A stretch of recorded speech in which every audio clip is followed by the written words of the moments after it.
Seja mais uma vez muito bem-vindo aqui ao meu canal de Palestras Espíritas.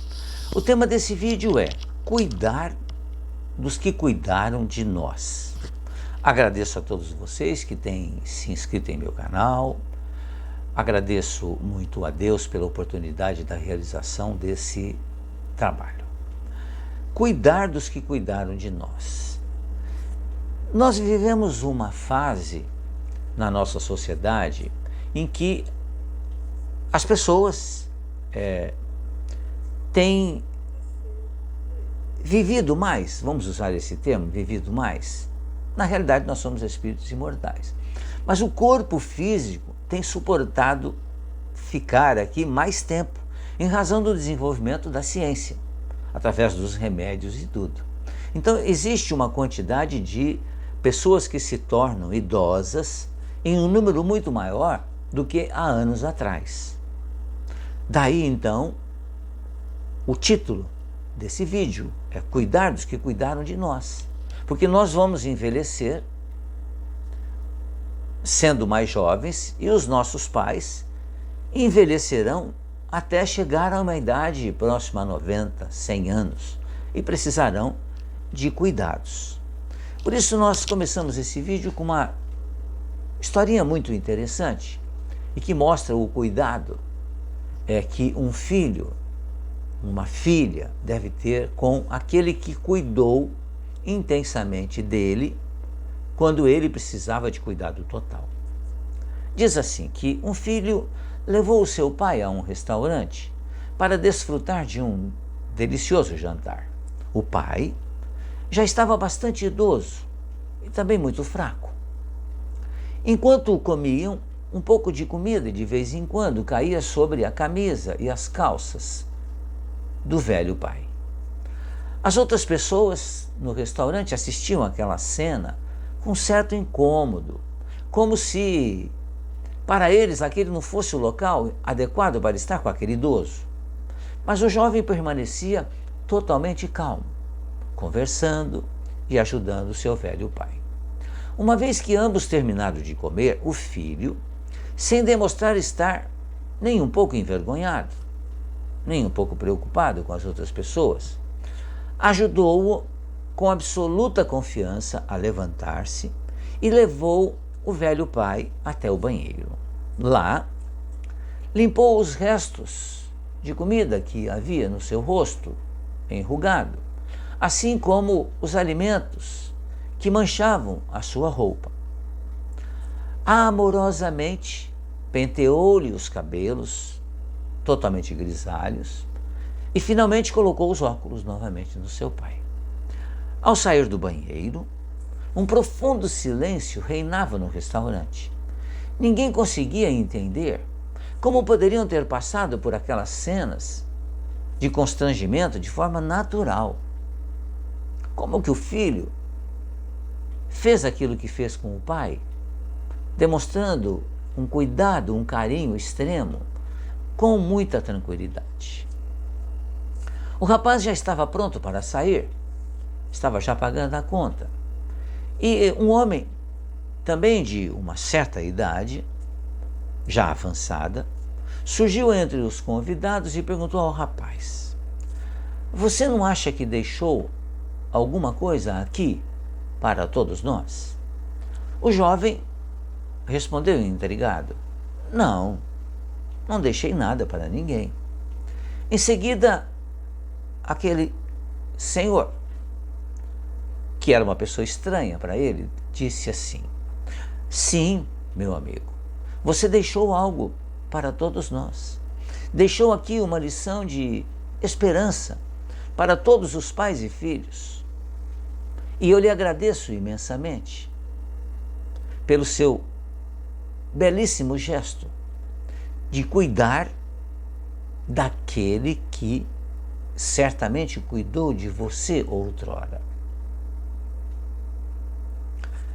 É uma lição muito bonita que vemos acontecer hoje, exatamente em virtude de os pais irem até uma idade bem mais avançada do que outrora. Porque, tenhamos certeza, uma das maiores honras que podemos ter é a de cuidar daqueles que cuidaram de nós, no momento em que nós éramos absolutamente dependentes e que não nos lembramos, exatamente pela superdependência que tínhamos. Então, os pais nos davam banho, nos davam a comida na boca, nos limpavam, nos trocavam as fraldas, nos seguravam no colo, embalavam-nos para que a gente pudesse dormir, nos acompanharam nos primeiros passos, nos ensinaram realmente a manter-se em pé, nos ensinaram as palavras, cuidaram de nós com carinho, com amor. Hoje, a situação se inverteu. Eles já não conseguem mais caminhar como outrora. Não conseguem se alimentar com firmeza. Sujam a roupa muitas vezes. Então eles precisam de alguém para cuidar deles. Como antes nós precisamos de que alguém cuidasse de nós. Porque esse é o mecanismo natural da vida. Os mais fortes amparando os mais fracos. E dependendo da época da existência, estamos numa ou noutra posição. Quando bebês, necessitávamos do cuidado dos adultos. Agora, adultos, aqueles que se tornaram muito idosos, com o corpo já fraco, necessitam dos nossos cuidados. Neste caso, existe também uma postura de dívida. Não que o amor ame para depois cobrar-nos, mas aquele que foi amado e cuidado, quando devidamente consciente dos seus deveres, ele traz no seu peito esse espírito de retribuição, de cuidar dos pais. Porque os pais necessitarão um dia de que nós cuidemos deles. Mas por que é que a gente reluta tanto em compreender isso? Por que que abandonamos pessoas quando concluímos que elas já não servem mais para o que achamos que deveriam servir? Temos uma outra vida, outras preocupações, eles que se virem. Por que isso acontece? É exatamente o egoísmo que muitas vezes chega até nós de uma forma que faça com que a gente não olhe mais nos olhos daquele que cuidou de nós um dia e a gente não sente a necessidade e mesmo a obrigação de deles cuidar. Por que ainda damos tanto valor ao que o mundo chama de indivíduos economicamente ativos, como se apenas esses tivessem valor e importância na sociedade? Como se aqueles que realizam trabalhos não numerados, que são voluntários em tantas causas nobres, que cuidam da casa, dos netos, tivessem menos valor do que os primeiros? Uma sociedade que não fornece boas condições de vida para os seus idosos não se pode ser chamada de civilizada. E hoje nós temos observado que vem ocorrendo muitas mudanças nas cidades, onde começa a haver uma preocupação com as pessoas, não somente com os veículos, com os carros. Há uma preocupação com as pessoas. Então faz-se o rebaixamento das calçadas nas esquinas. Lamentavelmente, a grande maioria das calçadas nas cidades, vou citar o exemplo de Ribeirão Preto, são intransitáveis, porque o dono da calçada não cuida da calçada.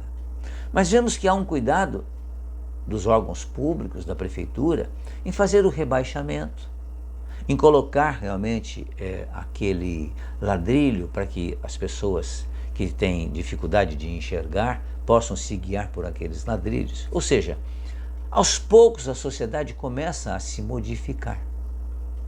Mas precisamos fazer a modificação primeiro dentro do nosso lar. Pensemos nisso. Olhemos para os idosos de nossa família com mais ternura, paciência, gratidão e admiração. Ensinemos quando chegar o momento. Ouçamos quando for a hora. Calemos quando for preciso. Eu me lembro muito bem do meu pai, já muito idoso, faleceu com 92 anos de idade, e durante talvez os últimos 3 anos da sua mais recente reencarnação, toda vez que eu chegava próximo dele, ele não me reconhecia. E eu dizia, eu sou o Jorge. E ele, num esforço muito grande, dizia, ai, sim, você é o Jorge, meu filho. Mas eu não sei se ele estava falando aquilo somente para me agradar ou se realmente estava me lembrando de mim. Provavelmente não se lembrava mais, pela própria idade. Mas todas as vezes eu repetia a mesma coisa. Levava coisas para que ele pudesse comer, coisas que ele já nem sentia mais o gosto, nem sabia distinguir o doce do salgado. Mas eu procurei. Alguma coisa eu fiz. Não fiz muito, porque eu ainda sou um espírito imperfeito. Mas alguma coisa eu fiz pelo meu velho pai. Pela minha velha mãe também. Porque também, nesse período de idade, já não reconhecia mais os filhos. Eles são livros de experiências, os idosos, para serem lidos e meditados. São jornadas de erros e acertos que nos ensinam a caminhar melhor. São almas no crepúsculo de mais uma existência. Almas como eu, como vocês também, que desejam continuar participando do viver até o fim da presente reencarnação, aproveitando tudo que Deus nos permitir. Por isso repetimos, cuidemos dos que cuidaram de nós, com paciência, com carinho, com abnegação, como eles outrora fizeram conosco. Se não fizeram, não tem a menor importância. Façamos nós, que temos condições de entender que eles precisam de nós. Muito obrigado mais uma vez pela sua atenção. Fiquem bem, fiquem em paz.